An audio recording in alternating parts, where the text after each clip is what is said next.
10 godina sam imao tu sreću i čast da budem na čelu svoje opštine, naše opštine, vaše opštine i kako vreme prolazi sve više i više i to neko vreme ipak na jedan drugačiji način bezbrižno nedostaje, a sa druge strane mislim da je opština Novi Beograd naravno zahvaljujući samo meni, ja mislim da sam ja dao jedan mali doprinos, ja i svi ljudi koji su sa mnom radili, u tih nekih posljednjih 15 godina doživjela velike promene. Zato mislim da treba stvarno svi da budemo jako ponosni i srećni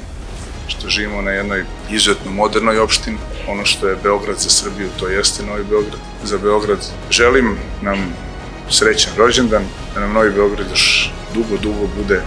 ono što je danas, a bit će sigurno još i bolji, i lepši, i napredniji, i produktivniji i da ga čuvamo.